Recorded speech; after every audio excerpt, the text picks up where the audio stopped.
Mesdames, Messieurs, bonjour et merci pour votre fidélité au D12 de Pyramide FM. Sur le calendrier, nous sommes le dimanche 26 mai 2019. On peut se demander si nous sommes à la même date au Togo. Curieuse interrogation, mais pénétrer les quartiers de la plus grande ville du pays pour comprendre. Visiter la famille Soumaïla à Vakpo Sito, visiter la famille Kounyoou à Kegezobedi ou encore la famille Koulekbato à Adamavo pour s'en convaincre. Parce que le Togo est entré dans sa saison des pluies, les calendriers ont donc pris un choc. 2019 connaît donc un bug. Sommes-nous retournés à 1920? Puisque la saison des pluies est en train de défigurer sans gêne et sans cynisme la beauté de la ville. Mais que faire? Les élections locales seraient-elles alors les essuie-tout indiqués pour les eaux de pluie vers des destinations plus indiquées? Le dimanche 30 juin 2019, plusieurs millions de Togolais se rendront aux urnes pour élire leurs conseillers. Les historiques élections locales semblent mobiliser tous les acteurs. C'est la première fois depuis 1987 que des Togolais feront un tel exercice. C'est la première fois depuis 2015 qu'un tel degré d'unanimité est atteint au niveau de la classe politique. Le chef de l'État, le chef de file de l'opposition, l'ancien chef de file de l'opposition, les présidents des partis politiques ont tous entonné l'hymne à la participation aux élections. Seuls ou en famille, avec des amis ou des alliés, la marche vers le 30 juin est une réalité. Cette semaine, c'est bras dessus, bras dessous que MCD, NI et K ont annoncé leur liste commune. Mais qu'est-ce qui a changé depuis le 20 décembre 2019 et les législatives de fin d'année? C'est une des questions qu'on peut retrouver au Parti des Togolais ou encore au Parti national panafricain. Samedi, le mot panafricain a résonné aux quatre coins du continent.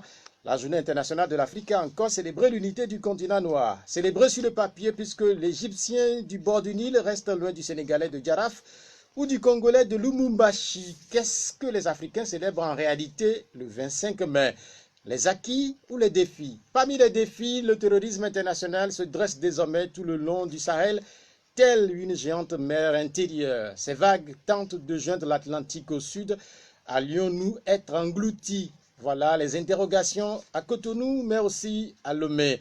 C'est le temps des inquiétudes, un temps sans doute voisin de celui de la terreur de la LTDH.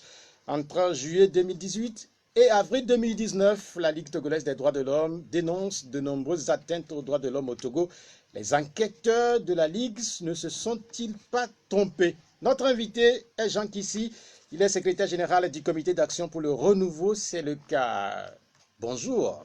Bonjour Pierrot et bonjour à toute la direction de Canal FM. Non, plutôt c'est Pyramide De FM. Pyramide FM, excusez-moi. Je rappelle les numéros de l'émission, c'est 96 50 34 37 et puis 70 43 09 70. L'émission est mise en onde par Romaric Freitas. Cette nouvelle, pour commencer cette émission, deux journalistes de Pyramide FM ont été primés ce week-end à Lomé grâce à l'ambassade des États-Unis, mais aussi à l'ambassade de France et au PNUD. Il s'agit de Yves Aounion qui a gagné le premier prix de la catégorie des radios. Et puis Patrick Deguevy, lui, s'est classé troisième. Le PDG du groupe Média Pyramide et l'ensemble du personnel de la radio voudraient bien féliciter ces deux agents. Une réaction à cette nouvelle? Je voudrais aussi les féliciter, des journalistes que je connais bien, qui ont travaillé dans d'autres médias dans de dures conditions, certains chez la presse, avant de venir ici. Et Dieu merci, je crois que l'Afrique et le Togo révèlent toujours des compétences, des gens qui ont travaillé dans des situations difficiles, des gens qui ont été même à l'école dans des situations difficiles et qui font leur petit bout de chemin. Je crois que je leur envoie mes félicitations aussi. Coucou à vous deux. Peut-être sur ce point, vous ne m'en avez pas donné l'occasion, mais je m'en voudrais si je manquais de le faire. Je voudrais souhaiter vraiment une bonne fête à toutes les mères. C'est très important pour moi parce que ma mère a été un élément essentiel dans ma vie et dans mon éducation. Et je suis en fait le moule de ma mère, si vous la connaissiez. Donc je voudrais vraiment souhaiter une bonne fête des mères à toutes les mères. Et je souhaite que leurs enfants leur aient donné la joie dans une journée comme celle-ci. Sans doute que vous faites le porte-parole de tous les enfants de la Terre pour souhaiter une bonne fête des mères à toute l'humanité, puisque tout le monde est né de quelqu'une. Exactement. Sans mère, on n'existe pas. Il y a cet extrait du nouveau président ukrainien Zelensky qui est énormément partagé sur les réseaux sociaux. Je rappelle qu'il a été élu récemment président de la République. Je cite ce passage qui fait le buzz un peu partout.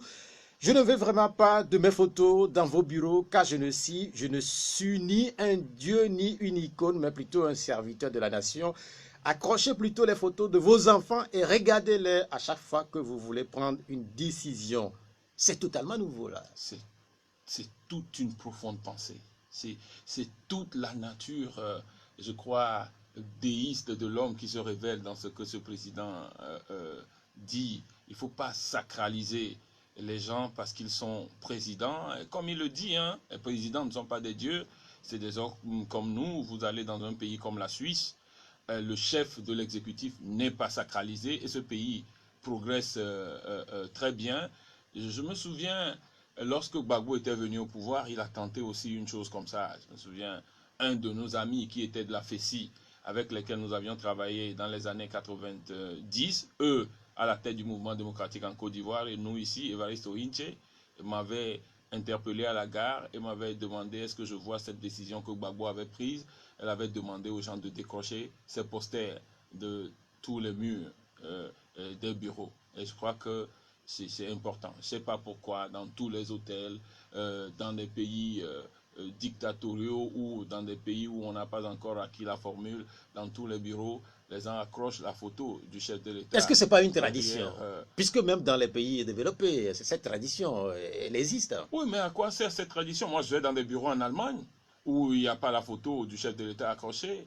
Vous avez des hôtels, les hôtels privés qui sont installés. Pourquoi sont-ils obligés à leur réception d'accrocher la photo du chef de l'État comme si le pays se résume en la personne du chef de l'État? Non, je crois que c'est des idées, des grandes idées, des idées nobles qui vont faire évoluer le monde. C'est pour ça que c'est même distribué comme ça dans les réseaux sociaux. Est-ce que ce n'est pas un symbole que d'avoir le premier des citoyens de chaque pays accroché, quand même son image accrochée dans les bureaux?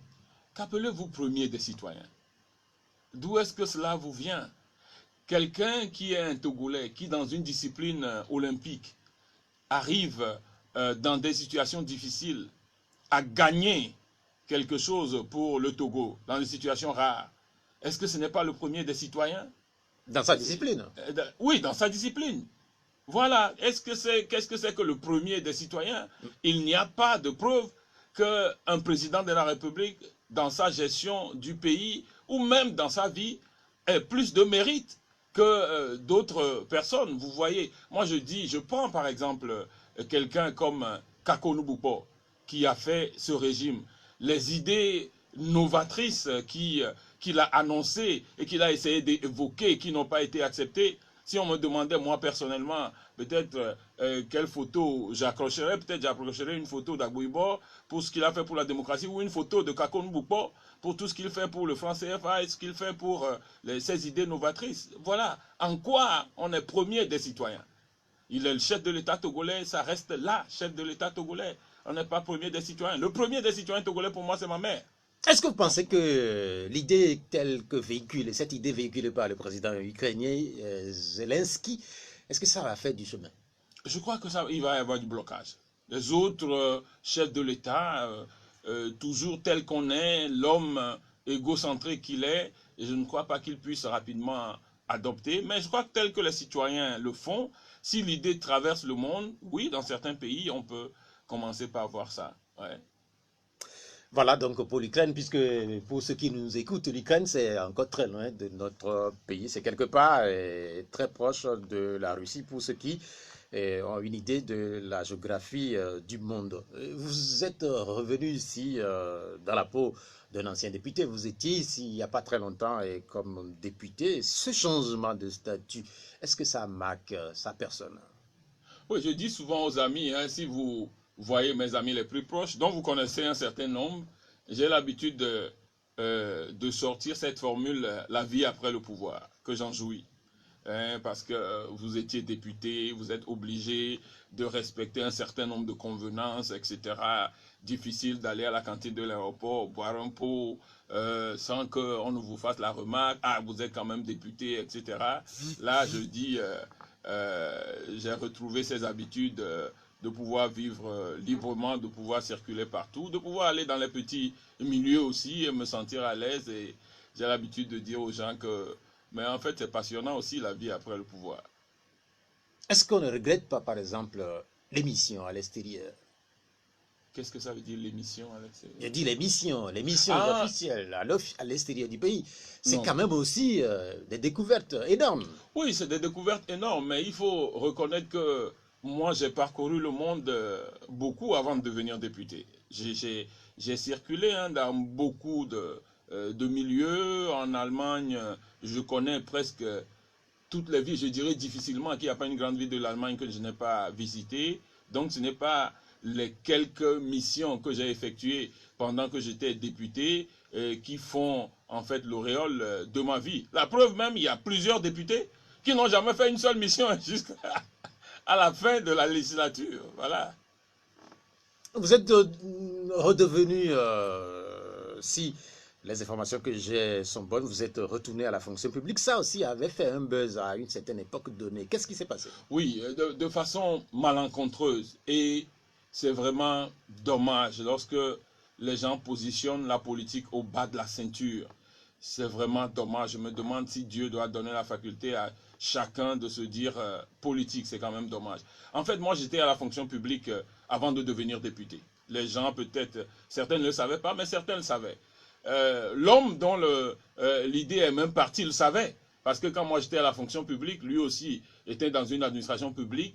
Et dans le cadre des discussions sur les idées CST et arc-en-ciel, j'allais souvent le voir. Donc, moi j'étais avec Maître Agbouibo à la primature en tant qu'assistant personnel.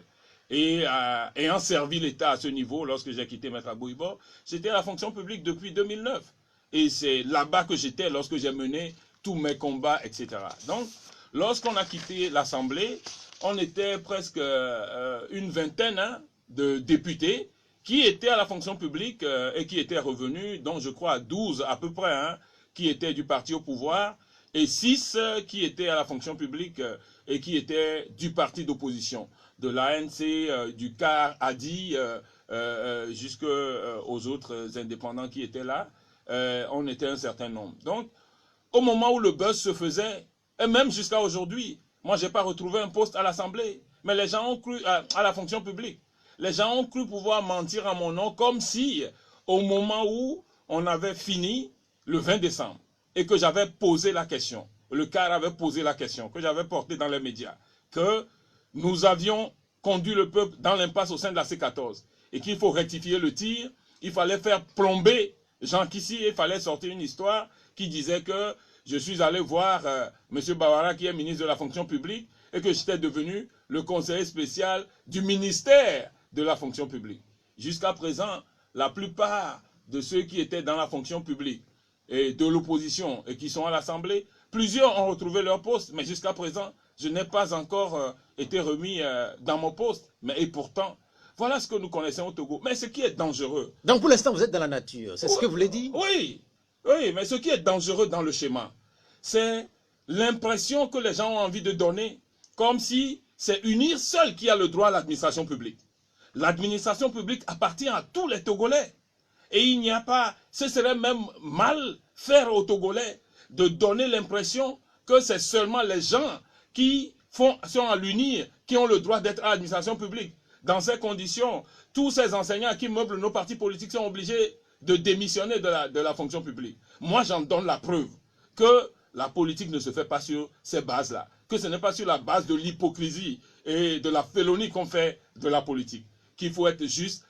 Moi, je suis un exemple palpable que l'administration togolaise appartient à tout le monde. On ne doit pas donner... C'est quoi? Est-ce que je suis obligé d'être d'un parti ou d'une ethnie, comme celui qui vante la chose est, pour que moi j'ai le droit de participer à l'administration publique? Je crois que c'est le schéma que le CAR voulait casser dès que nous avons déclenché le processus démocratique. Je voudrais ajouter, si vous permettez, Non, mais allez-y. qu'il y a eu une formule, une philosophie que j'ai sorti quand on était à la tête d'un mouvement démocratique, du collectif d'un mouvement estudiantin, c'est la dénonciation du mendefrérisme. En ce moment-là, pour avoir un poste, on vous appelait Mendefrère. Donc quand vous sortez de l'université, nos grands frères, comme les Logo d'Ossouvi, etc., quand vous sortez de l'université, c'est les Mendefrères qui devaient avoir en premier lieu les postes.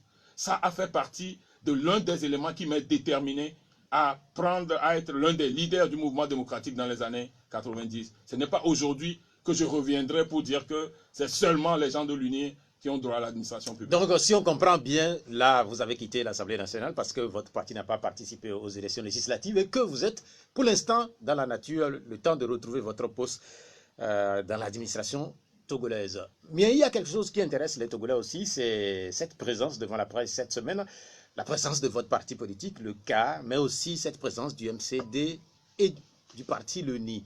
C'était quoi l'idée? L'idée, c'était quoi?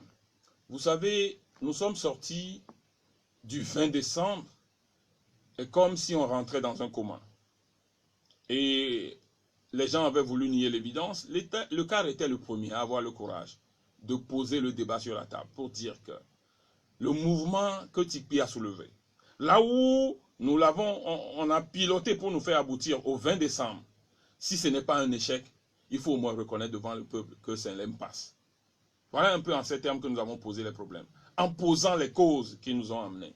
Et nous avons demandé qu'on mette une période, que les causes soient étudiées, révélées au peuple, reconnues et qu'on change en notre sein. Nous avons demandé le changement que nous demandions aux autres au sein de la C14. Alors, ça n'a pas été accepté et c'est pour ça que nous avons suspendu, nous ne sommes pas allés à la fameuse conclave devenue journée de réflexion. Alors, nous avons vu qu'à la journée de réflexion, ils ont reconnu l'échec sans en démontrer les causes.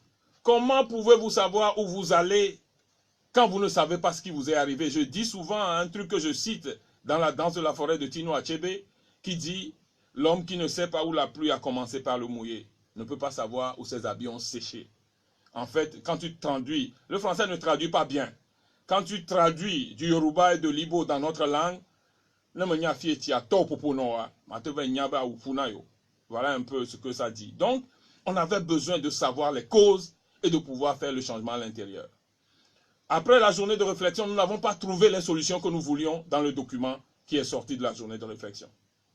Nous avons alors pris sur nous de continuer à travailler et nous-mêmes nous avons sorti un document où nous avons demandé la rénovation de la coalition. Nous avons fait appel à tout le monde, aux 13 autres et aux 2 qui nous ont souvent accompagnés pendant la coalition mais qui n'étaient pas acceptés au sein de la coalition. Et les 2 c'est le PADET de Bipi et le NI. Le NI n'était pas membre de la coalition, il accompagnait le mouvement, il était à tous les mouvements avec nous jusqu'à la fin, jusqu'au 20 décembre. Alors, ceux qui ont accepté l'idée de la rénovation de la coalition, ceux qui ont accepté qu'on ne reprenne pas les mêmes erreurs, qu'on change de système de jeu, voilà ceux-là, nous avons accepté ensemble qu'on se mette ensemble pour aller aux élections municipales qui sont devant nous. Voilà un peu pour faire plus simple le schéma que vous avez vu la dernière fois, non seulement pour aller aux élections locales, mais aussi pour réfléchir en même temps pour un programme commun en vue de franchir les prochaines échéances qui vont venir devant nous, notamment en 2020, et pourquoi pas à l'après 2020. Voilà un peu les idées qui nous ont poussé à nous retrouver les 3 sur une plateforme électorale pour les communales, et en même temps, vous avez lu toutes les idées qui sont derrière pour aller. Est-ce que c'est une coalition? Oui, c'est une coalition. C'est une coalition parce qu'il s'agit d'aller ensemble aux élections. À partir du moment où vous mettez ensemble, vous combinez des listes dans un certain nombre de circonscriptions électorales pour aller à une élection, le terme générique, c'est naturellement une coalition. Ce que les Togolais n'ont pas compris, vous étiez 14 au niveau de la C14, vous n'avez pas pu réussir ce que vous vouliez. Aujourd'hui, vous êtes 3, y compris un parti qui n'était pas membre de la coalition. Est-ce que ce n'est pas petit? Petit en quel sens? En réalité, une coalition, je vous ai toujours dit, n'est pas une addition de sigles. Quand vous prenez les 14 qui étaient au sein de la C14, combien ont-ils déjà eu un mandat du peuple? Parce qu'en réalité, la vérité politique, la réalité de l'existence politique, ce n'est pas le fait de regrouper des gens dans sa famille et de créer un parti. plusieurs nous disent, il y a eu une émission sur une radio la dernière fois, où on nous a dit qu'en réalité, le combat togolais a été plombé par la création de multitudes de partis politiques. Donc, en fait, le parti politique n'est pas l'essence de ceux qui ont le droit de décider du peuple, mais c'est le mandat que le peuple donne. Donc, quand vous prenez la C14, combien ont eu un mandat au niveau du peuple? Vous avez peut-être 2, 3 partis, plus le parti qui est le chef de la contestation.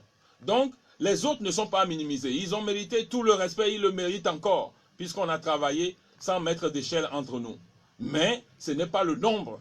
Une coalition ou un bon courant politique, ce n'est pas l'addition des sigles, mais les messages, que l'orientation politique que vous avez et les moyens de mise en œuvre que vous avez, c'est ça essentiellement une vraie coalition ou un vrai courant politique. Vous aviez parlé de rénovation. Est-ce qu'on peut dire aujourd'hui que c'est aussi là un échec pour vous? Puisque finalement, vous avez écrit à plusieurs partis politiques, mais au final, c'est seulement 2 qui semblent vous suivre. Mais quand vous avez une idée et vous en êtes sûr, ce n'est pas le nombre de personnes qui vous ont rejoint qui fait le problème. Surtout quand vous abordez des questions difficiles. Est-ce que c'est pas important? Au fond, est-ce que c'est pas important puisque vous-même vous faites allusion? Je vais y venir. Allez-y. Je vais y venir. Vous savez, je rappelle un truc tout simplement. Pour ne pas le comparer aux hommes, mais pour dire que c'est la nature humaine. Jésus a distribué du pain. Et tout le monde le suivait. Il y avait la foule devant lui. Mais lorsque le moment est venu où il devait affronter les armes, où il était prêt à affronter les difficultés, plusieurs ont quitté. Et il a dit, si c'est 2 qui restent, je fais le chemin avec eux. Ce n'est pas pour comparer, mais c'est pour dire que lorsque vous avez une conviction, vous avez une idée, et vous savez que cette idée est sûre, il faut avoir le courage de le défendre. Surtout si les autres reconnaissent. Parce que lorsque nous avons sorti notre document sur la rénovation, tout le monde a reconnu unanimement, et vous les journalistes aussi, dans plusieurs médias, j'ai écouté, que plusieurs ont dit que les idées que le CAR a véhiculées, tout le monde s'y est rallié. La preuve même, c'est que lorsqu'ils ont été à leur journée de réflexion, quand ils sont revenus, ils ont demandé une audience au chef de l'État. Ils ont rencontré le chef de l'État parce que notre méthode, c'est la pression et le dialogue. Quand vous faites la pression, vous arrivez à un certain moment. Vous devez chercher le moment critique. Et à ce moment critique-là, face au pouvoir, vous devez obtenir tous les acquis démocratiques qui vous permettent de conquérir inéluctablement le pouvoir. Voilà la méthode du CAR. Et le fait qu'au sortir de la journée de réflexion, les autres aient accepté eux-mêmes d'écrire au chef de l'État et d'aller le rencontrer est déjà une bonne chose, que les gens aient rejoint la conviction du CAR, que nous avons toujours posé, que nous avions même posé sur la table pendant les 18 mois que nous avons vécu et qui n'a pas été accepté. Alors l'essentiel c'est ça. Ce n'est pas une gloire ou une fierté à en tirer, mais c'est le fait que les gens se retrouvent, qu'il y ait un consensus sur cette idée-là, permettre aux gens qu'on se mette ensemble pour l'utiliser, pour réaliser l'alternance pour ce pays, une alternance rassurante pour tous. Et je précise, ce n'est pas que si c'est l'idée du CAR qui fait le chemin, obligatoirement, c'est le CAR, c'est-à-dire que c'est le président du CAR ou le secrétaire national du CAR qui doit être devant les événements. Quand on prend notre idée et qu'on sait que c'est avec ça, on peut conduire la lutte à son port, même si on n'a aucun poste dans le bureau qui conduit les événements, ce n'est pas ça qui est important. Et nous souhaitions. Est-ce qu'il n'est pas difficile de croire ce que vous venez de dire? Comment il est difficile de croire? Non, mais en fait, quand vous vous mettez avec le MCD et le NI face à Maître Yovi Agboiba, vous voulez nous dire que Maître Yovi Agboiba se mettrait demain derrière les 2 autres leaders? Mais si nous avons des discussions demain qui nous permettent à ce qu'on fasse quelque chose, que le MCD soit amené à présider, pourquoi pas? Souvenez-vous, nous étions à la coalition Arc-en-Ciel. Et à la coalition Arc-en-Ciel, les gens ont présidé à plusieurs reprises. Le CAR n'a jamais pris le monopole. Dans la coalition Arc-en-Ciel, le CAR était le seul parti à avoir battu le RPT aux élections législatives de 1994 et à avoir eu des députés dans toutes les assemblées. Et pourtant, nous n'avons jamais revendiqué un poste prépondérant. Vous savez, nous sommes le seul parti à avoir battu le parti au pouvoir dans ce pays à une élection législative. Nous l'avons battu parce que c'est nous qui avons eu la majorité relative. Je ne dis même pas que battu parce que nous avons pris le poste de Premier ministre. Non. Nous l'avons battu parce que le RPT était derrière nous dans le nombre de résultats obtenus. Et pourtant, nous n'avons pas réclamé un poste de chef de file pour patronner toute l'opposition. Non, mais en fait, ce que vous venez de dire, en fait, ça n'existait pas à cette époque, quand vous évoquez le chef de file. Mais nous aurions pu travailler dans cette assemblée-là pour qu'une loi soit adoptée, pour que nous devenions chef de file, mais nous ne l'avons jamais fait. Et nous avons donné, c'est-à-dire que le même respect à tout un chacun. La preuve, c'est après cette épreuve-là, notre épreuve, que nous avions accepté que l'UFC nous désigne en 2005 un candidat. Lisez linéairement l'histoire de ce pays. Non, je connais aussi l'histoire de ce pays. En fait, quand vous faites allusion à 1994, est-ce que là aussi, vous n'avez pas profité de tout l'engagement de Maître Yavia Boibo à une certaine époque de la conférence nationale souveraine, et ainsi de suite? Est-ce que ça aussi n'a pas joué en faveur de votre parti? Mais exactement, exactement. C'est effectivement une doctrine à laquelle les Togolais se sont engagés et qui a donné des résultats. Comment pouvez-vous croire? Quand vous le dites, lorsque les Togolais se retrouvent derrière une doctrine, derrière un mouvement, et que ça apporte ses fruits, mais c'est quoi? On doit s'en fâcher? On ne doit pas s'en réjouir? Comment vous ne vous êtes pas demandé comment est-ce que dans ce Togo, on est arrivé à obtenir le multipartisme?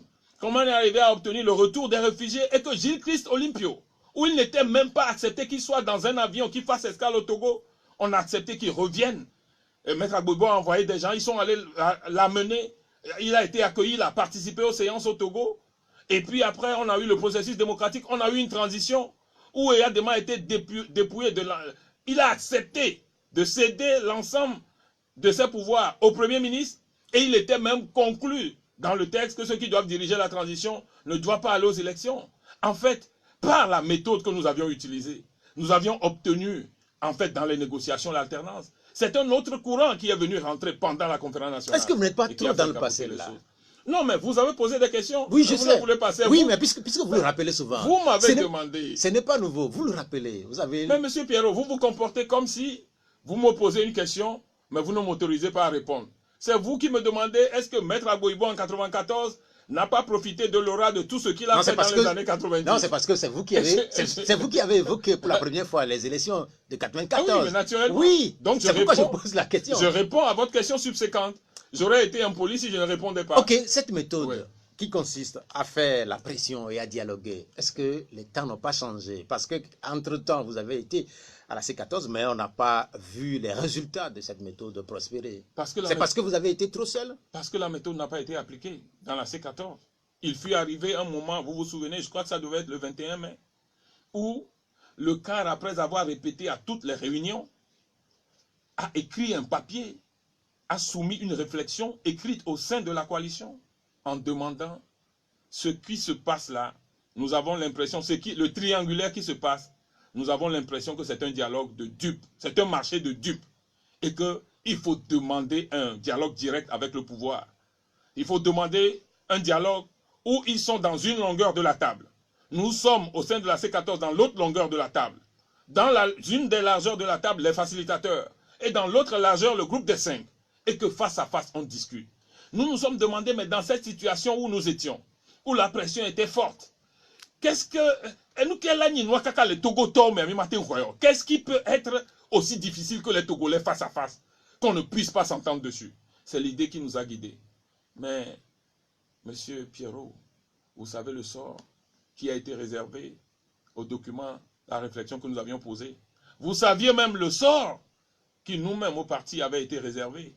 Aujourd'hui, on se retrouve à la croisée des chemins, où après avoir reconnu l'échec de 2020, de 2018 plutôt, du 20 décembre 2018, on n'est pas prêt à changer. On veut, c'est-à-dire qu'on... Non, mais quand vous dites « on », vous faites allusion à qui? Je fais allusion à ceux qui sont restés, par exemple, à la C14. Parce que le contentieux qui est entre nous aujourd'hui, et nous sommes prêts à discuter. En tout cas, le groupe que nous formons, nous sommes prêts à discuter avec le reste de la C14 et avec tous les autres. Le PNP, tout le monde. Mais le contentieux qui était resté, c'est que lorsqu'on est sorti et qu'on faisait le diagnostic, on voulait faire le changement à l'intérieur. L'idée de candidat unique s'était imposée. on a posé la question du candidat unique comme condition pour pouvoir évoluer ensemble. La preuve, quand vous prenez la charte, il y a le terme candidat unique qui est intervenu.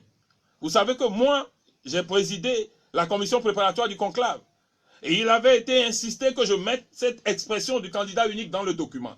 Mais moi, je considère que c'est un grand contentieux. On ne peut pas obliger les gens à mettre, sans étudier le mode de scrutin que nous avons, la question de candidat unique. Je voulais faire un rappel.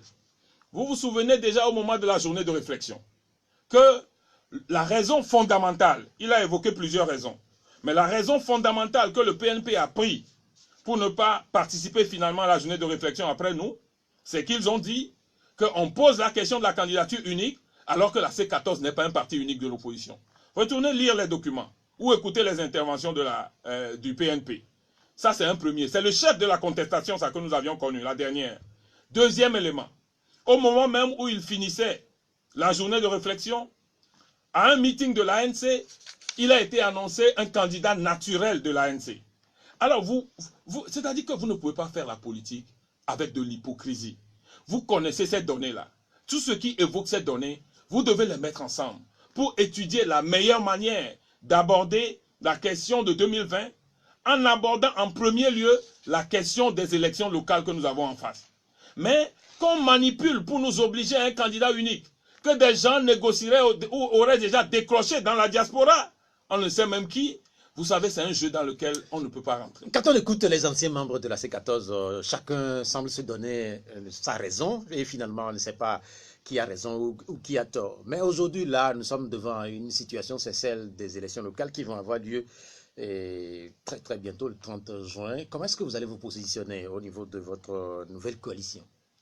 Non, nous avons dans notre document, et nous l'avons même déjà évoqué, lorsque nous avons proposé la rénovation de la coalition, nous avons proposé de sortir des rapports hégémoniques pour avoir des rapports bilatéraux. C'est-à-dire que le CAR et le NI discutent pour savoir où est-ce que vous avez des éléments ensemble. Et vous êtes très fort dans ces communes-là, vous deux, où vous pouvez les mettre ensemble. Comment pouvez-vous les mettre ensemble? Vous faites le bilatéral. Le CAR fait du bilatéral avec le MCD. Le NI fait du bilatéral avec le MCD. Et dans les communes où les trois, on est équitablement, implantés, on peut faire une liste où on met des gens de nos trois. Dans les lieux où on sait qu'il y a deux partis qui sont réellement implantés, on peut faire une liste à deux, ainsi de suite. Donc il y a des ententes bilatérales. Ces ententes bilatérales maintenant sont entérinées au niveau général, au niveau des trois chefs. Au niveau général, et c'est comme ça que nous le faisons commune par commune. Des 117 communes, elles évoluent de commune par commune, et puis voilà, on positionne et on confectionne ainsi la liste de la coalition, les listes de la coalition rénovée. Voilà, de manière simple. C'est comme ça que vous l'appelez, la coalition rénovée, c'est comme ça que vous l'appelez? Oui, c'est coalition rénovée, nous l'appelons. Donc, vous n'avez plus rien du tout avec la C14? En fait, s'il faut... La C14 elle-même, telle que Tipeee l'a réalisée en faisant l'appel, n'existe plus.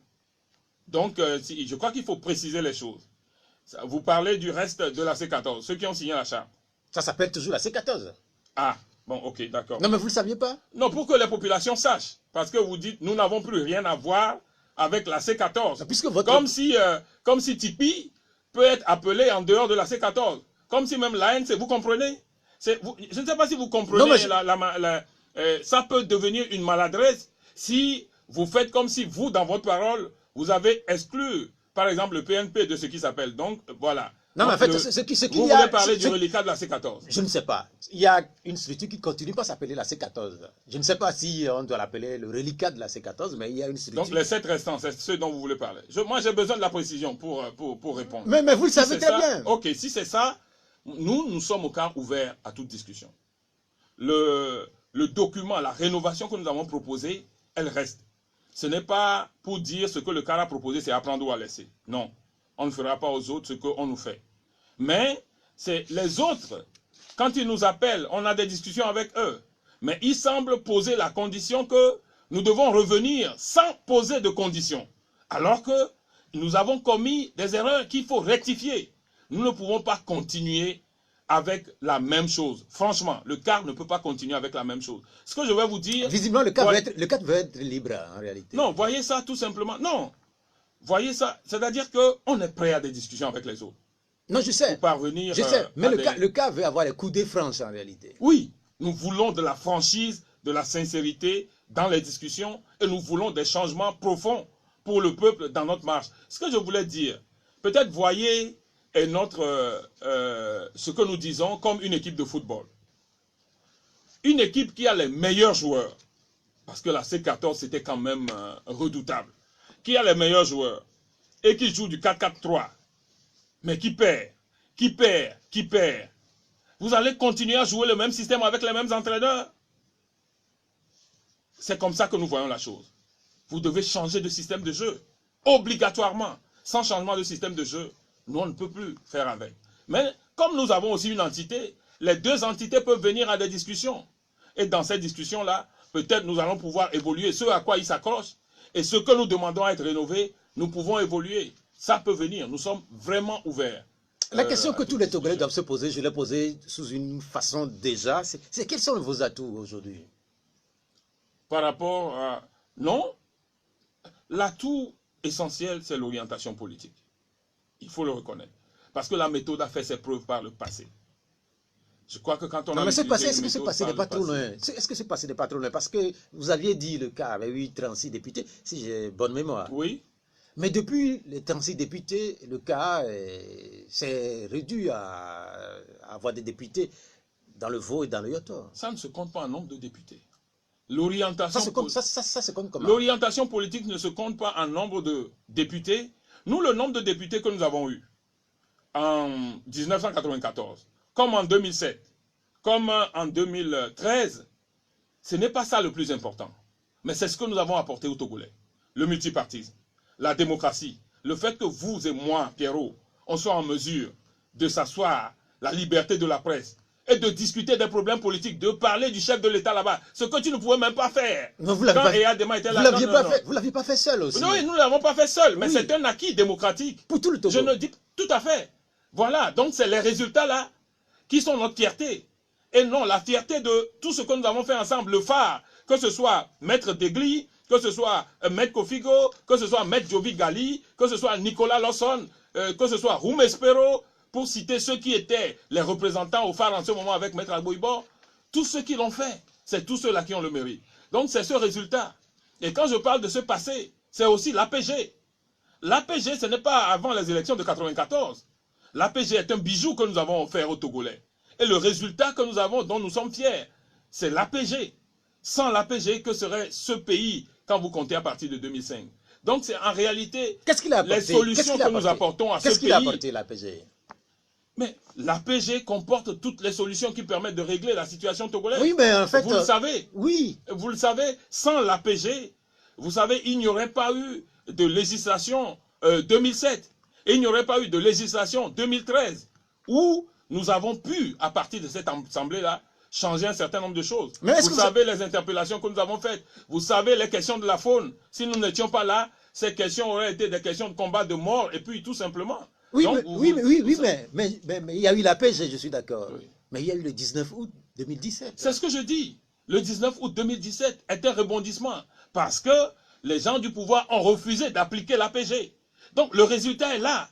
Ils ont refusé d'appliquer le résultat. Et je dis aujourd'hui, aussi longtemps qu'ils refuseront d'appliquer le résultat, il y aura encore des rebondissements pareils au 19 août.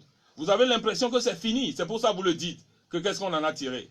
Non. Et c'est pour ça que nous considérons que d'ici 2020, il faut créer les conditions d'une alternance rassurante pour tous, en organisant d'abord des élections libres et transparentes où chacun a les mêmes chances, pas comme on nous tire avec les locales aujourd'hui. Voilà un peu le résultat. Vous savez, j'ajoute une chose, avant que vous ne finissiez.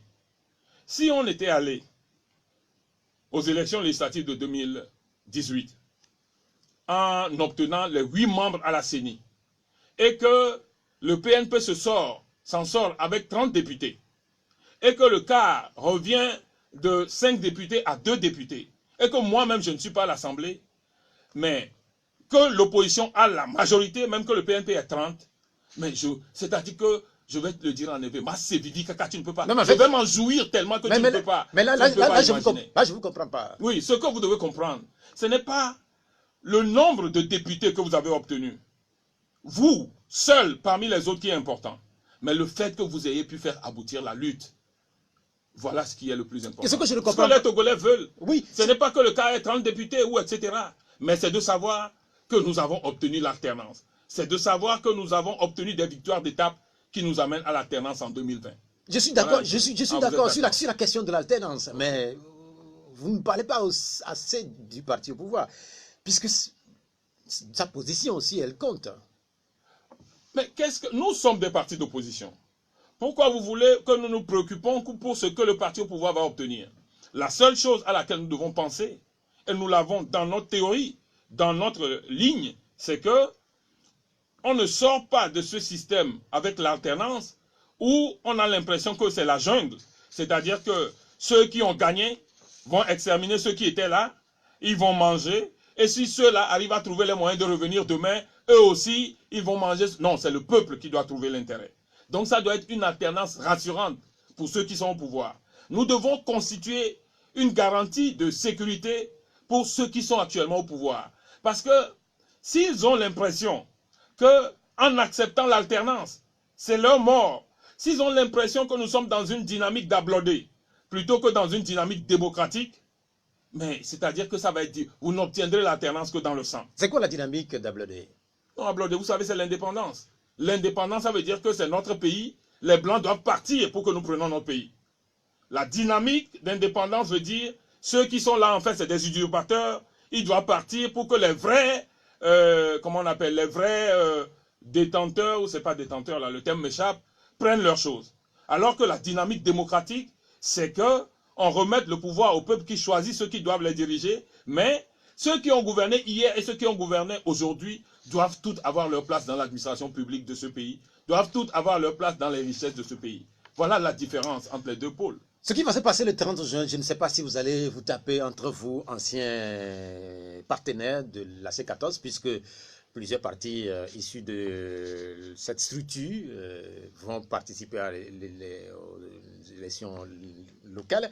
Comment est-ce que vous allez vous comporter sur le terrain? Puisqu'il y aura par exemple des candidats issus de l'ANC, il y aura des candidats de la CDPA et de tous ceux qui sont restés à la C14. Moi, je crois qu'il doit y avoir une certaine convivialité entre nous. Comme nous l'avons dit, moi je l'ai déjà énoncé dans tout ce que j'ai dit, que nous sommes restés ouverts à la discussion.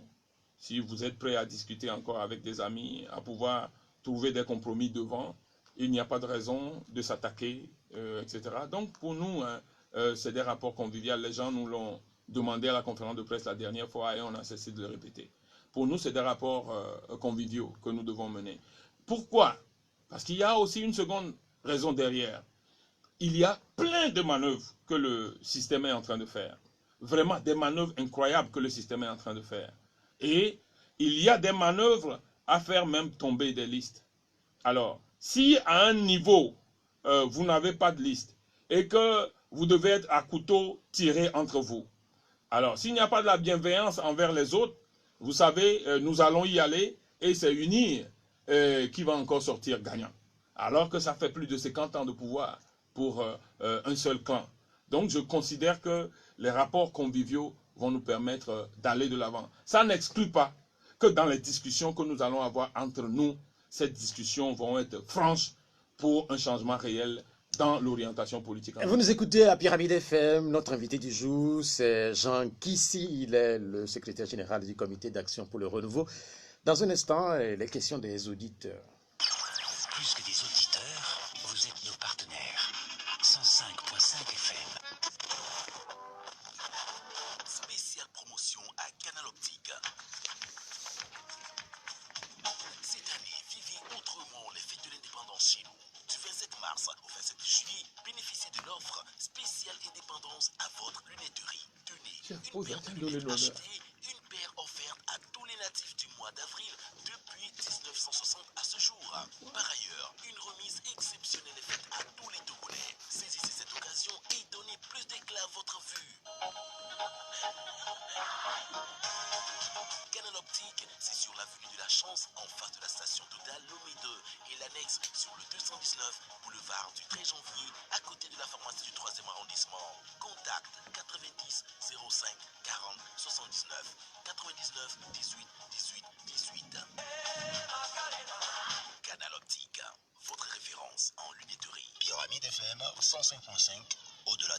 Merci, vous nous écoutez, je l'ai dit tantôt sur Pyramide FM 105.5. Nous avons un premier auditeur qui est en ligne. Allô? Oui, allô, bonjour. Allô? Allô, monsieur Pierrot, bonjour. On vous appelle comment?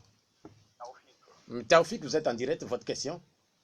je salue les... Oui, bonjour Taoufik.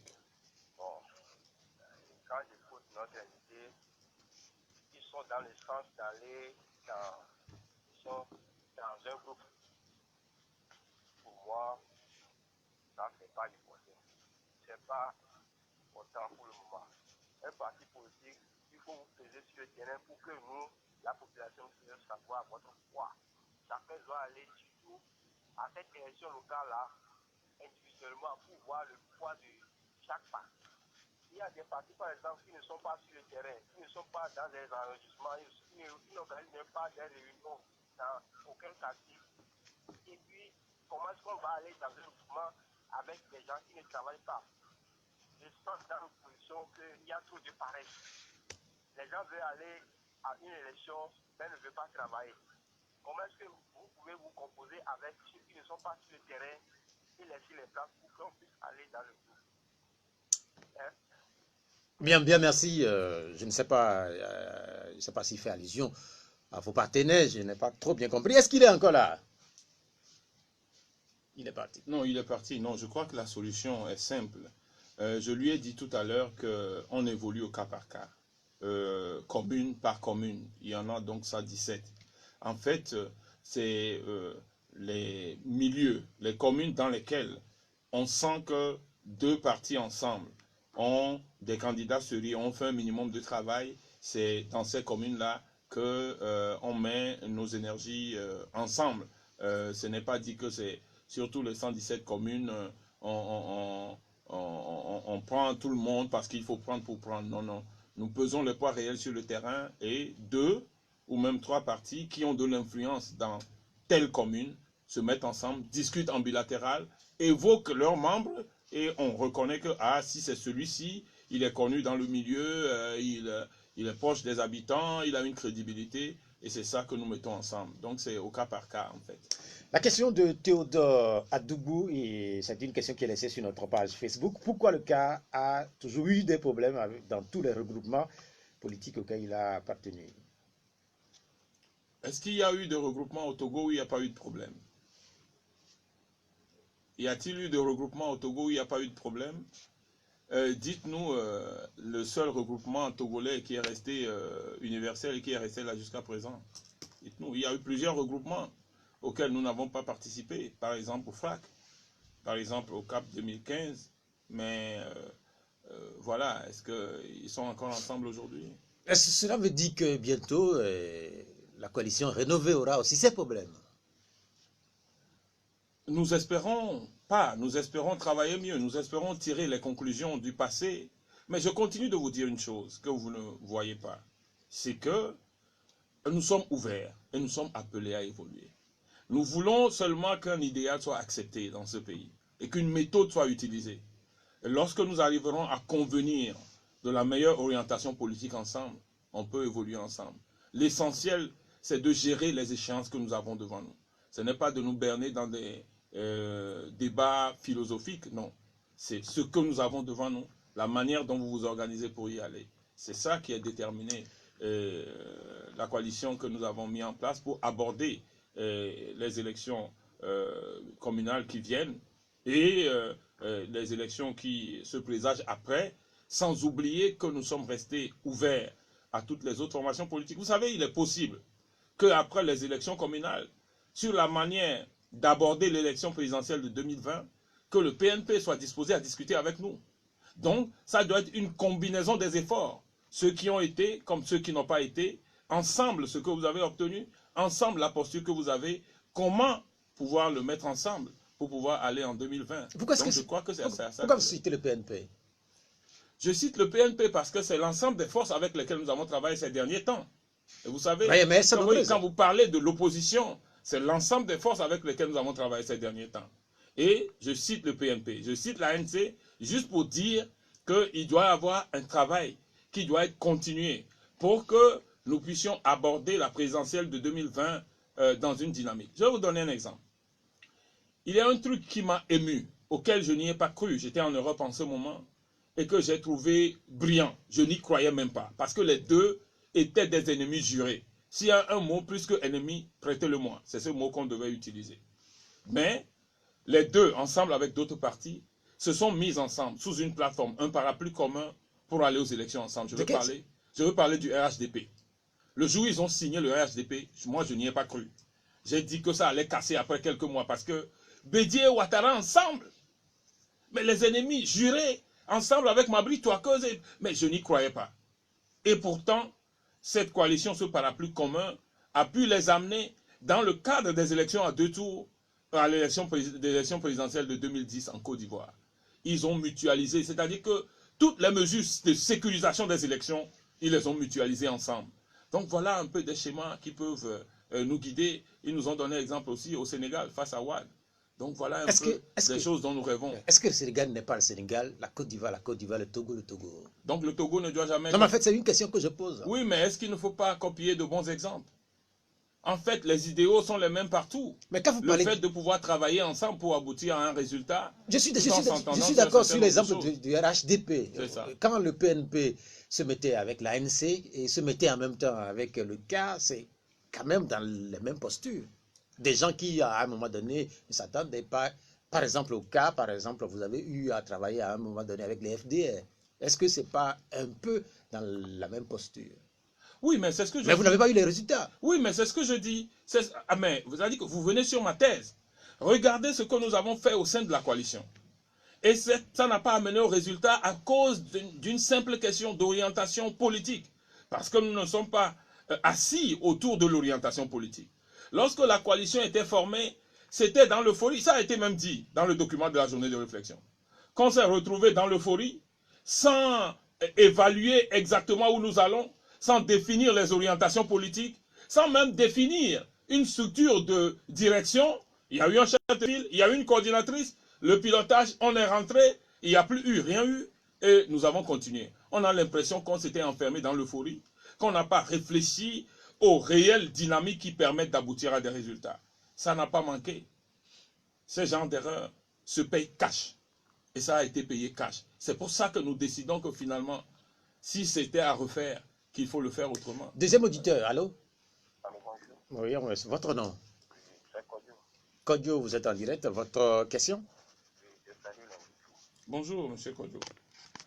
Monsieur l'invité, vous faites quelque chose qui nous fait mal. Parce que vous, chaque fois, vous accusez les autres membres de la C14 en l'air, mais vous ne les citez pas. Et la fois passée, vous êtes passé sur la radio Victoire FM, appelant les autres que vous ne savez pas pourquoi ils n'ont pas prêté serment. Et j'étais rentré en liste de Madame Jacob Ahama que le jour où Madame Adjamago passera à la radio, elle nous dit qui a donné l'ordre pour qu'il n'ait pas prêté serment. Et Madame Adjamago était passée, Jacob Ahama n'a pas pu le demander. Aujourd'hui encore, et vous semblez nous dire que c'est à cause de l'ANC qui est derrière la candidature unique, alors que pendant les journées de réflexion, les papiers sont là. C'est l'ANC qui avait refusé. Cher ami Kodio. Cher ami Kodio. Oui, je suis en ligne. Oui, quelle est votre question? C'est que je ne peux s'il veut dire quelque chose, il n'a pas cité le parti qui est en cours. Parce que ça nous fait du fou dans la tête. Ils accusent les autres sans les citer. C'est ça qui me dérange un peu. Ok, Kodio, on a noté. L'auditeur semble dire que vous accusez les autres. Non, mais l'élément qu'il a évoqué, je crois que c'est vous qui pilotez l'émission. Vous êtes en mesure de lui répondre. Que jamais sur la question de la candidature unique, je n'ai accusé l'ANC. L'ANC n'a jamais été dans cette posture de la candidature unique. Il fait partie de ceux qui ont refusé cette théorie, de mettre cette théorie comme conditionnement avant les élections locales qui sont l'échéance qu'il y a devant nous. Et j'ai même cité l'exemple de l'ANC qui avait dit qu'il a son candidat naturel, et j'avais cité le cas du PNP qui avait dit qu'on n'est pas un parti unique de l'opposition. Donc, l'auditeur n'a Je crois que finalement, il a l'auditeur n'a pas suivi l'émission ou bien il est bloqué dans sa tête. Bien, sans doute qu'il n'est pas bloqué, sans doute qu'il n'a pas bien suivi cette partie de l'émission, Okay, tout simplement. Le troisième auditeur, allô? Allô, bonsoir. Oui, Mago, comment vous allez? Monsieur Ellison. C'est pas Mago? Non, c'est Monsieur Ellison. Ellison, comment vous allez? Oui, ça va, Monsieur Pierrot. Ok, allez-y. Je salue mon grand frère Kissi. Monsieur Ellison, c'est un joli nom, je n'ai jamais entendu. Oui, Ellison. Oui, s'il vous plaît, j'ai une question à poser à Monsieur Kissi. Oui. Je voulais lui demander, vous êtes un homme très ambiant, quoi. Mais il semble que vous faites trop l'éloge de Maître Agbouibor. Chaque fois, vous faites trop l'éloge d'Agbouibor. C'est ce que nos parents avaient fait à Yadama. Ils faisaient trop l'éloge. C'est ça qui nous a conduit jusqu'à maintenant. Ça, c'est depuis 19 tout arrive. Moi, le fait de faire l'éloge sur une personne, moi personnellement, ça m'écrit pas. L'essentiel, c'est qu'on puisse promouvoir ce que moi, on a en tête. Plutôt que de faire l'éloge d'une seule personne-là, moi, ça ne me va pas tellement. Bien, merci. Et on doit laisser aussi l'affaire de... Si c'est pas moi, c'est pas toi, si c'est pas moi, si ça se passe depuis le CAE, mieux c'est actuellement entre le CAE et si c'est pas moi, c'est pas autre personne-là, il doit bannir aussi cette idée-là. Ellison, merci d'être passé en direct sur notre antenne. Notre invité va répondre. Non, merci Ellison. Je crois que dans la période où on est, c'est bon que tous les Togolais s'expriment un peu, il faut l'accepter, puisqu'il défend en fait les mêmes choses, il répète les mêmes choses que j'avais dites. J'avais même dit ici que si l'orientation politique est acceptée, si la méthode est acceptée, le CAR ne demande pas nécessairement à le piloter. En fait, c'est ce qu'il venait de répéter. En fait, il dit la même chose que moi. En fait, ce qui le gêne, c'est quand je dis le processus qu'on avait fait, quand j'appelle le nom de Maître Agbouibor, c'est ça qui... C'est qui ne vous croit pas. Vous croyez? Mais pourtant, il défend les mêmes choses que moi. Il dit il ne faut pas se donner la paternité. Alors, c'est la même chose que j'ai répété. Mais son problème essentiel, il a même dit au début qu'il apprécie ce que je dis et que je le dis avec énergie. Mais son problème, c'est que je fais l'éloge de Maître Agbouibor. Non, j'ai pas... Quand on fait l'éloge de quelqu'un, c'est lorsqu'on dit Yadema Agbe Wezou ou le Kakwe. Non, mais en fait, c'est ça faire l'éloge. Est-ce que vous ne le faites pas un peu? Est-ce que vous ne le faites pas un peu? Moi, j'évoque des faits. Mais il est clair. Mais pourquoi, quand j'évoque le nom de Tipi Achadam et de ce qu'il a fait le 19 août, pourquoi, quand j'ai parlé de l'ANC et de Jean-Pierre Fabre tout à l'heure, pourquoi vous ne m'avez pas fait le reproche? Parce que lui, il est mon président. Non, mais vous voulez m'enfoncer dans le moule. Voilà. C'est-à-dire que quand je cite un événement, je suis obligé, pour être honnête, et moi, l'honnêteté politique est une valeur que j'ai prise, je suis obligé de citer celui qui l'a fait. Tout à l'heure, quand je faisais un rappel historique, j'ai cité le nom de Degri, qui n'intervient plus dans la politique. J'ai cité le nom de Maître Jovi Gali. J'ai cité le nom de Nicolas Lawson, qui était au phare, mais avec lequel nous ne sommes pas dans le même parti. Mais pourquoi les gens doivent avoir de la démangeation quand je cite le nom de Maître Agbouibor? Reconnaissez ce qu'il a fait. Une question d'un auditeur qui nous regarde quelque part dans le monde. Donald Sossou, le cas, n'ont-ils pas quitté la C14 pour présenter tout simplement leur candidat à la présidentielle de 2020? Ah, mais je crois qu'il n'y a pas de mal à présenter de candidat à la présidentielle de 2020. On a cité tout un tas d'exemples. Vous prenez, j'avais dit, l'élection contre Ouad. J'ai dit le RHDP en Côte d'Ivoire. Vous prenez tout dernièrement, proche de nous, l'élection au Bénin. Mais malheureusement, vous voyez ce que ça a donné. Alors, c'est une conjonction des efforts avec des candidats, s'il y a 2 tours de scrutin, qui a permis d'aboutir au résultat.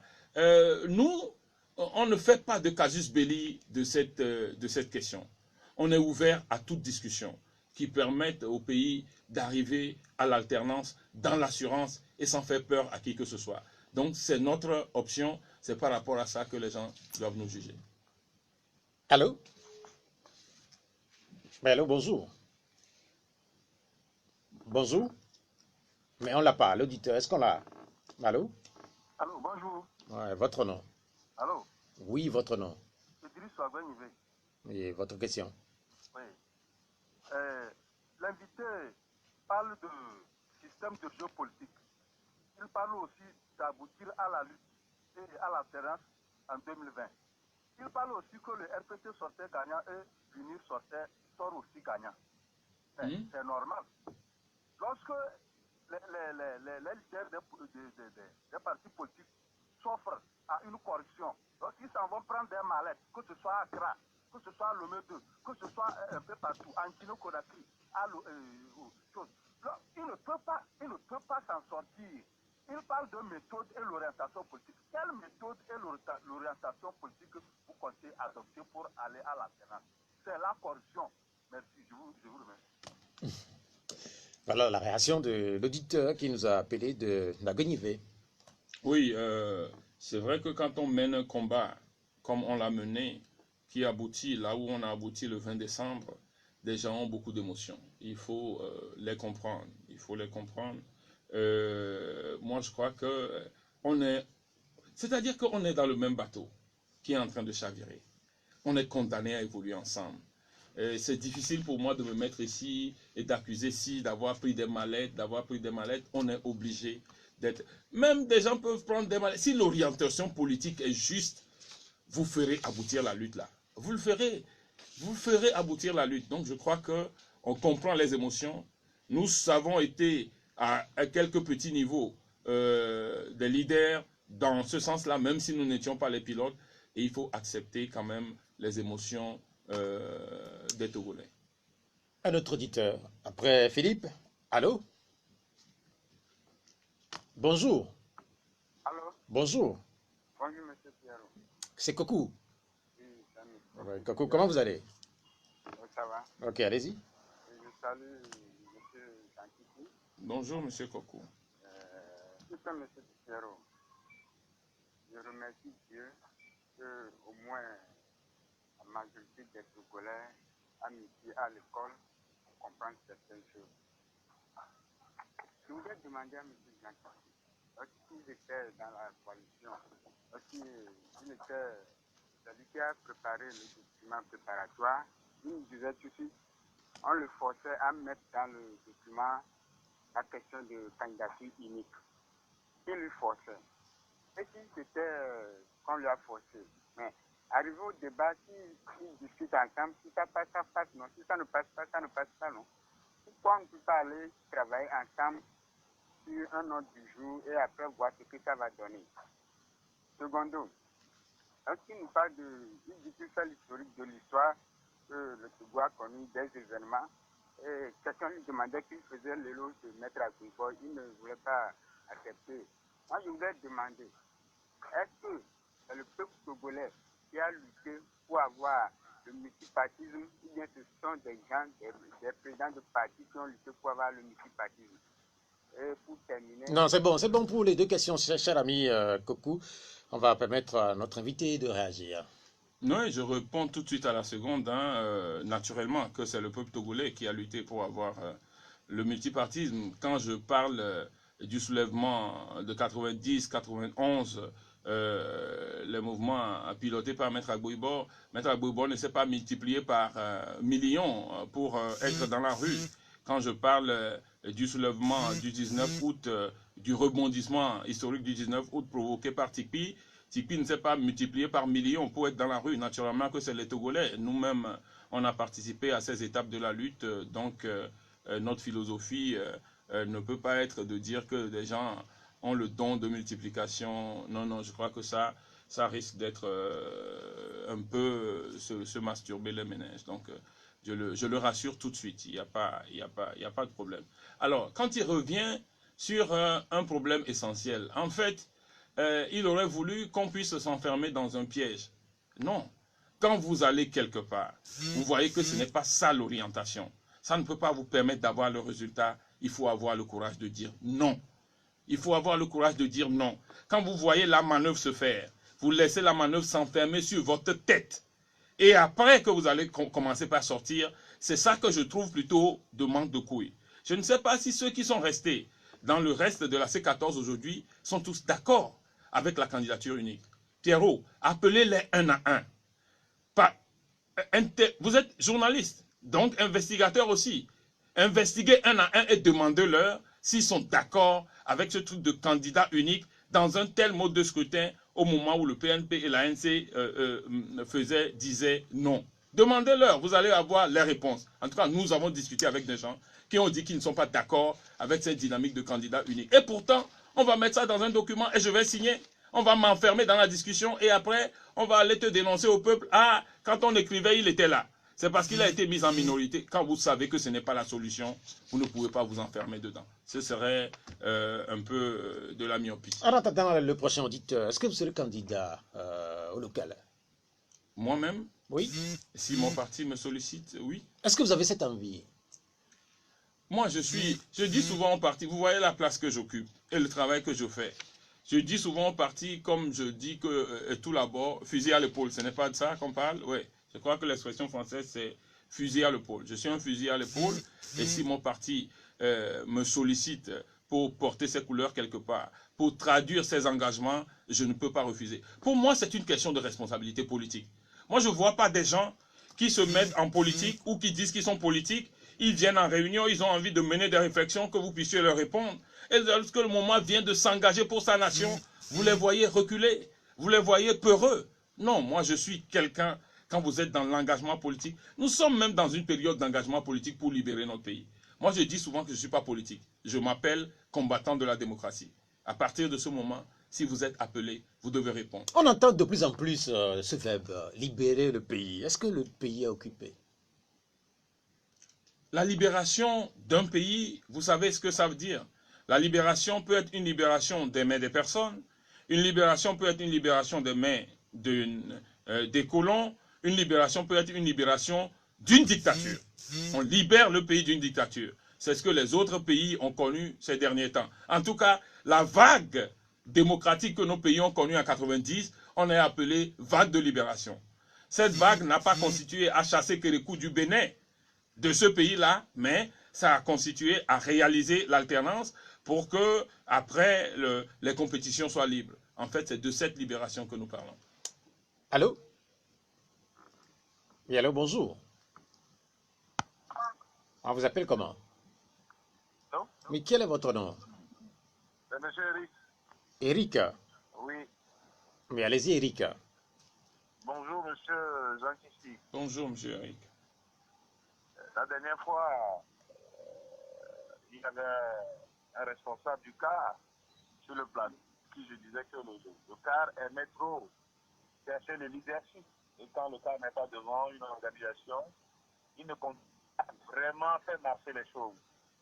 Et quelques jours après, j'ai eu la preuve avec ce regroupement que vous êtes en train de créer encore.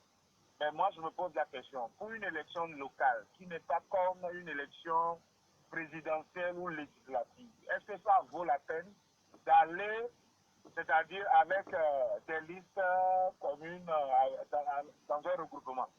Non, c'est sur le terrain, c'est un truc territorial. Il faut aller sur tout le terrain, prendre plus d'élus locaux et faire le travail au niveau de la mairie. Est-ce que c'est intéressant, c'est bien d'aller dans une coalition sur le terrain? C'est mon inquiétude, quoi. Mais il va vous répondre. Ou bien, c'est parce que vous n'avez pas des moyens d'occuper tout le terrain que vous voulez jouer à ce jeu ou comment? Il faut faire la vraie politique quand même. Bien, merci, cher ami. Il va réagir à votre interrogation. Oui, merci, cher ami. Merci, c'est bien dit. Vous savez, ces élections locales ont été une manœuvre du pouvoir. Ils ont pris les gens de vitesse. Vous savez, vous connaissez le processus. Vous savez tout ce qui s'est passé. Vous savez tout ce qu'on reproche à ce processus-là. Alors, au niveau de chaque commune, on doit s'organiser. C'est-à-dire, on n'est pas dans une élection locale comme en France ou dans une élection locale comme au Sénégal. Que vous le vouliez ou non, le Togo est toujours dans un système de lutte contre une dictature, contre un système qui est là depuis 53 ans et qui n'a jamais varié. Et par rapport à ça, toute appréhension que nous devons avoir, c'est de s'organiser de telle sorte qu'on puisse se donner les moyens pour avoir l'alternance. Voilà, ce n'est pas... J'ai entendu des journalistes faire croire que c'était un combat juste pour le développement. Ce n'est pas vrai. Ce n'est pas vrai parce que il y a au Togo une situation où un clan s'est accaparé de toutes les richesses de ce pays. Vous devez vous organiser pour libérer les richesses là pour tous les Togolais. Vous devez vous organiser pour libérer tous les pouvoirs pour le peuple togolais afin de rendre le jeu libre. La manière de vous organiser dépend de la situation dans laquelle vous êtes. Ce n'est pas dans une situation d'une élection locale comme en France. Et par rapport à toutes les manœuvres qui sont faites. Vous savez qu'on a eu 8 à la CENI, mais aujourd'hui on se retrouve avec 2 à la CENI. Ça veut dire que nous n'avons plus aucun poids. Mais où est-ce que nous pouvons nous organiser pour sécuriser mieux les résultats? Si nous savons que dans une préfecture ou dans une commune, nous pouvons nous mettre avec le MCD ou avec le NI et compter sur des hommes sûrs du NI, compter sur des hommes sûrs du CAR pour sécuriser les bureaux de vote, pourquoi est-ce qu'on doit s'en priver? Voilà, c'est ces éléments que vous n'avez pas et je comprends que vous puissiez réagir comme ça. Mais redescendez et sachez que nous sommes dans une situation où tout combat que nous menons, toute élection à laquelle nous allons nous présenter, c'est d'abord une élection pour dire qu'on doit libérer le pays, on doit libérer les champs de l'exercice démocratique, on doit réaccorder tous les droits à tous pour que les élections puissent être libres et équitables, être des compétitions équitables dans ce pays. Voilà un peu ce vers quoi nous évoluons. Et c'est ça qui a nécessité que nous puissions mutualiser nos moyens dans un certain nombre de communes. La question de Rodolphe Nyoronfou, pourquoi plusieurs coalitions? Petite question. J'ai répondu. Non, mais en fait, oui, peut-être qu'il n'a pas suivi. J'ai répondu pour dire que nous sommes ouverts aux discussions. Il y a plusieurs coalitions parce qu'il y a aujourd'hui des orientations politiques différentes, tout simplement. Alors, lorsque nous nous aurons entendu sur une orientation politique commune, comme les gens l'ont fait au RHDP ou comme les gens l'avaient fait au Sénégal, ou même comme les gens l'avaient fait dans les 2 tours au moment des élections, la situation nous amènera à pouvoir mettre tout ça ensemble. Aujourd'hui, il faut comprendre, nous n'avons cessé de le dire depuis le lendemain des élections de cette mascarade-là du 20 décembre, nous n'avons cessé de dire qu'il y a un problème d'orientation politique que nous avons exprimé clairement dans notre document qui constitue le document sur la rénovation. Je crois que je vais aussi appeler les Togolais, parce que ce peuple est assez politisé maintenant, je vais appeler nos compatriotes, surtout ceux qui interviennent sur les médias, à lire les documents, à lire les événements de la vie politique togolaise, parce que ça a été exprimé clairement dans notre document. La belle époque de la C14 a connu plusieurs manifestations dans notre pays, mais aussi à l'extérieur, au sein de la diaspora. Et pour ce qui concerne l'intérieur du pays, la LTDH vient de produire un rapport. Ce rapport prend la période de juillet 2018 à avril 2019. Et le titre, c'est le titre qui m'interpelle ou qui interpelle plus d'un. Togo, la terreur contre le peuple. Est-ce que ce titre est justifié, exagéré ou pas? Monsieur Pierrot, tout ce que vous avez vu, tout ce qui s'est passé devant vous connaissez un autre mot qu'un état de terreur. Et ce n'est même pas la première fois. La LTDH avait déjà pondu un document, si ce n'est pas en 98, ce devait être en 99. Un document intitulé Togo, état de terreur. Aujourd'hui, on revient à la même situation. Monsieur Pierrot, des événements graves qui se passent, parce que nous les hommes, nous passons, nos histoires restent. Je préfère qu'on ne les traite pas avec banalité. Dans un pays où on sort une milice parce qu'il y a des manifestations, ça n'a été connu au dernier siècle, à notre dernier temps en Afrique, au Rwanda. Et vous savez ce que ça a amené. Alors, je n'ai pas envie de tourner le couteau dans la plaie. Je souhaite en rester là. Franchement, ça fait mal parce que j'ai l'impression quelquefois, par rapport à ce que nous avons vécu, que pour ceux qui y croient, les yeux des morts nous regardent. J'en ai l'impression. J'ai l'impression quelquefois que les yeux de ce jeune de moins de 12 ans tombé à Toblecopé, que ça nous regarde. Mais je n'ai pas envie de tourner le couteau dans la plaie. Ce que je demande, c'est que chacun fasse ce qu'il faut pour que finalement on puisse trouver un grand compromis pour ce pays qui permette de penser ses plaies valablement. C'est ça qui est le plus important. Je n'ai pas encore eu connaissance de réaction du côté du pouvoir, mais est-ce que vous attendiez à une réaction venant justement du gouvernement? Oui, je crois qu'ils vont en faire, parce que généralement, toutes les dictatures nient ce que les grandes organisations des droits de l'homme écrivent. On a eu l'exemple à RDC. Même ce que je dis, Togo, état de terreur ici en 98, a été contesté. Donc, je crois bien qu'ils vont réagir. Mais s'ils ne réagissent pas, ce serait un signal positif. Ça veut dire que s'ils ne réagissent pas, ça veut dire qu'ils savent quelque part dans leur fort intérieur que ça ne doit pas exister dans une nation et que peut-être psychologiquement, ils seraient déjà un peu disposés à faire en sorte que dans l'avenir, on aide au Togo une situation qui ne puisse plus nous amener de tels événements, s'ils ne réagissent pas.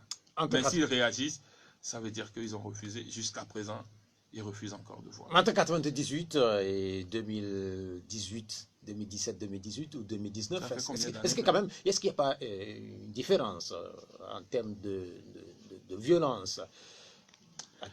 Moi, je vais dire tout simplement que c'est peut-être la ruse qui a changé. C'est-à-dire qu'à l'époque du président Eyadema, ça se faisait avec une certaine brutalité et il n'avait pas peur de... C'est-à-dire que c'était de manière brute, c'est-à-dire que voilà. Mais ici, les choses se passent avec une certaine ruse, on a envie de l'envelopper d'une certaine manière.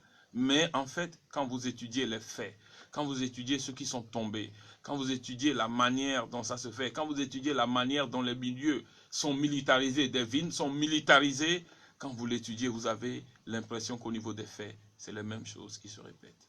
Nous allons revenir sur ce rapport dans un instant, le temps de retourner au téléphone avec les auditeurs qui s'impatientent depuis. L'auditeur qui est là, on va l'insérer. Allô? Allô? Oui, bonjour. Bonjour. Votre nom? Oui, allô? Votre oui, nom? Pelé. Oui, Pelé, allez-y. Bonjour, honorable. Bonjour, Pelé. Ouais, je peux vous rappeler que je vous ai dit dans ce pays que il y a le pont Gamanga qui vous attend. C'est ça, oui. Ça, vous avez C'était sur Victoire. Oui, oui. Bon, ce que moi j'ai dit, toutes ces choses-là, c'est parce que vous étiez ensemble, mais vous ne travaillez pas ensemble. C'est ça. Et vous êtes dans un plan que vous ne connaissez même pas. Parce que vous faites la pratique sans théorie. C'est aveugle. Aujourd'hui, vous êtes à 3. Est-ce que parmi vos les 3 là, est-ce que vous vous rappelez que quelqu'un a fait quelque chose à son prochain et que vous avez tout fait et qu'aujourd'hui, vous pouvez aller jusqu'à 2020 avec les autres? Je peux dire aujourd'hui que tout ce que vous faites là, le pouvoir vous regarde. Ce pouvoir-là, il a les élections en 2020. C'est ça qu'il prépare. Donc, il serait souhaitable, c'est une proposition, de voir Maître Agboïbo, d'aller voir Jean-Pierre Fabre, Madame Madiamagbo, pour se préparer d'abord avant d'aller à ces élections. C'est-à-dire, vous ne pouvez, le groupement que vous avez fait, c'est bon. Mais, c'est-à-dire, l'opposition, il faut que l'opposition s'organise d'abord pour prévoir 2020. Vous pouvez aller à un disperser comme ça dans les groupes, mais c'est bon. Mais préparez-vous aujourd'hui pour 2020. Bien, merci.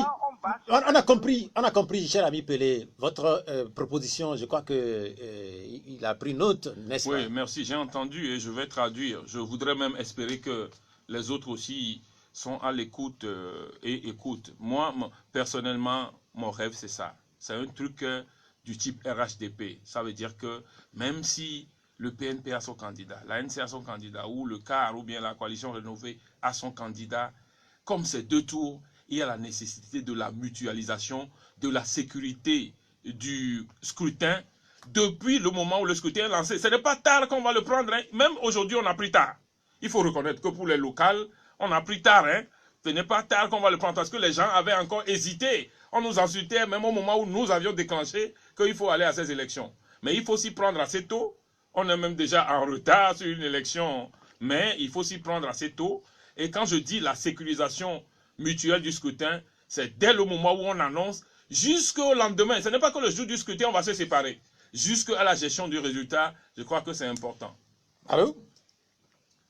Oui, allô, bonjour. Allô? Bonjour. Bonjour, Pierrot. C'est Kanidek? Oui. Oui, comment vous allez?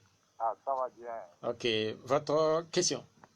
Bon, si vous voulez Pierrot, une petite suggestion, c'est qu'il faut gérer les 2 lignes de façon alternative. Sincèrement, ça nous met mal à l'aise. Il y en a 2. Non, mais en fait, là je n'ai pas compris. Ici, il faut gérer les 2 lignes moves. de façon alternative.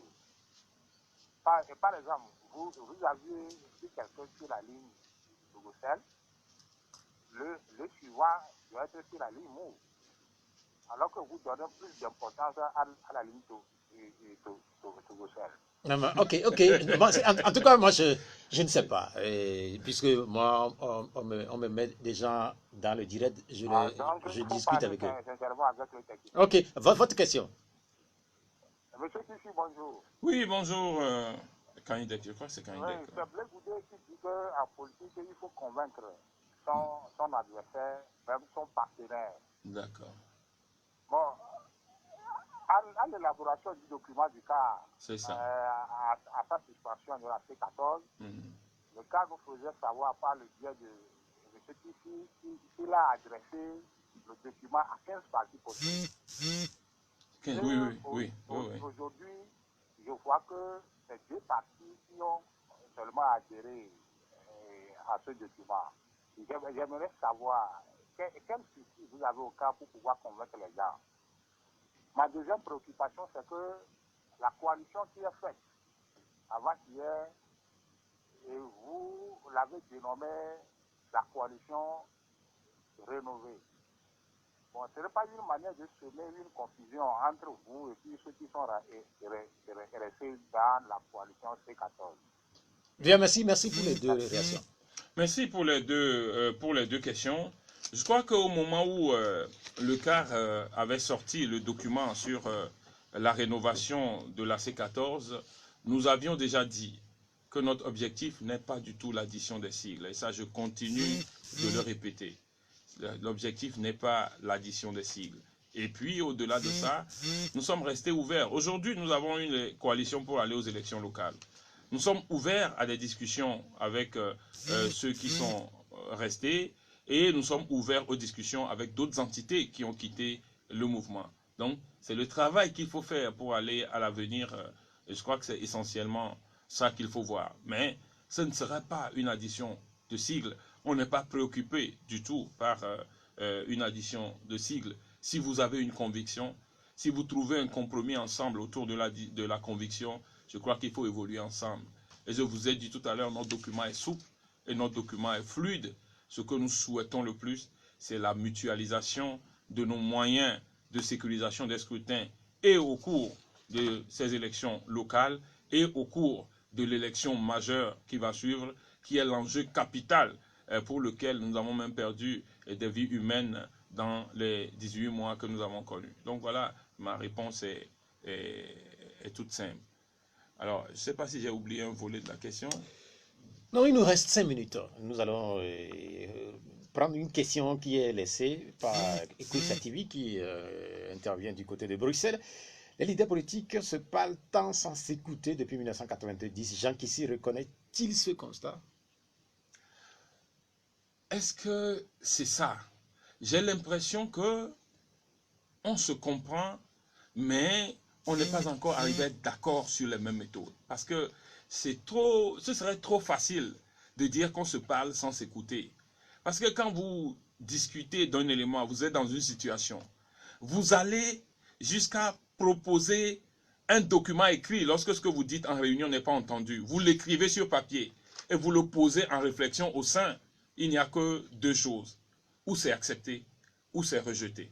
Donc, je crois que depuis le début du processus, je reconnais qu'on a ce problème-là, que nous ne sommes jamais tombés ensemble sur la meilleure manière d'aller à l'alternance.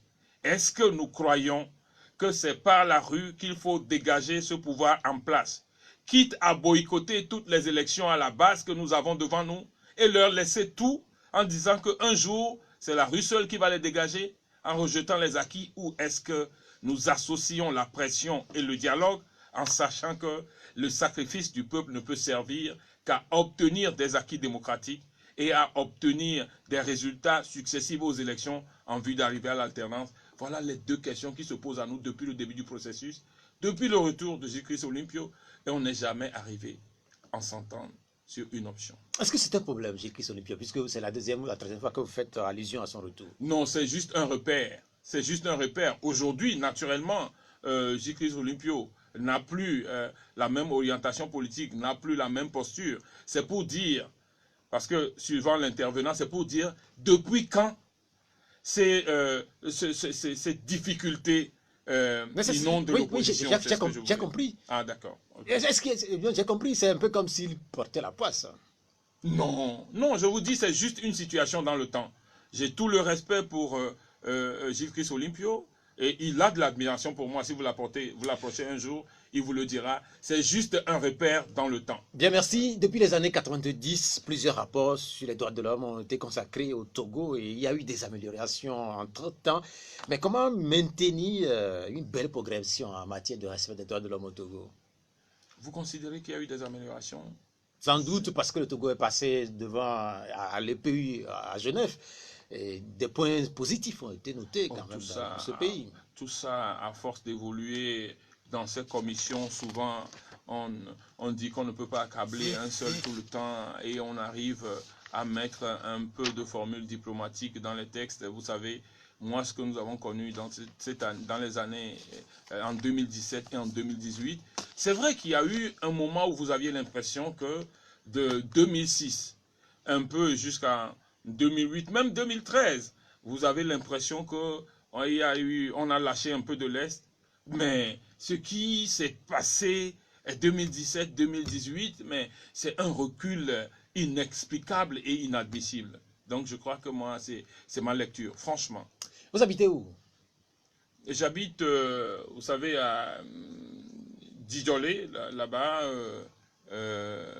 Oui, disons. Non, mais en fait, je vous pose la question parce que vous l'avez écouté à l'entame de cette émission. Je parlais de la ville de l'homme, mais quand vous rentrez dans les quartiers, vous avez de l'inondation. Oui, non, mais vous savez, il ne s'agit même pas de savoir là où j'habite. Il s'agit de savoir que, c'est-à-dire que ce pouvoir a démontré, et je le dis aux Togolais, son incapacité à gérer ce pays. Je vous donne un seul exemple. Devant Seco BTP. Je crois que les allures là-bas, c'est Seco BTP même qui les a construits, les 3x3 là. Mais devant eux-mêmes, l'ancien siège de Seco BTP, toute petite pluie qu'il y a, inonde. Je dis toute petite pluie. Si je mens, demandez aux journalistes qui font souvent le tour et il y a de l'inondation là-bas. Mais ça, vous ne le comprenez pas. Mais il y a eu à Agbalepé-Do, comment vous l'appelez, cette retenue d'eau. Mais tout autour de la retenue d'eau d'Agbalepé-Do, mais c'est toujours inondé quand il y a pluie. Quand vous prenez 2 Lions, mais ce grand boulevard, comment on peut tracer un grand boulevard 3x3? Ça prend des précautions et aux encablures du boulevard, il y a de l'inondation. Mais ça veut dire que, en réalité, lorsqu'il y a 10 milliards pour faire les projets, on n'utilise pas les 10 milliards pour faire le projet, on utilise peut-être 5 milliards et on ne sait pas où les 5 milliards sont passés. Si tout n'est pas passé à l'eau comme la route Lomé-Vaughan-Enfin, c'est quand même dommage. Nous espérons que les élections locales vont venir corriger tout ce que... Vivement ces élections locales qui vont avoir lieu le 30 juin prochain. Le 30 juin, c'est un dimanche. Ce dimanche, cette émission que vous êtes en train de suivre s'achève ainsi. Merci à Jean Kissi, secrétaire général du comité d'action pour le renouveau, d'être venu. Merci à Romaric Freitas pour la mise en onde technique de l'émission. Elle sera rediffusée tout à l'heure à partir de 19h. Le prochain rendez-vous avec vous pour le direct, c'est dimanche. Au revoir.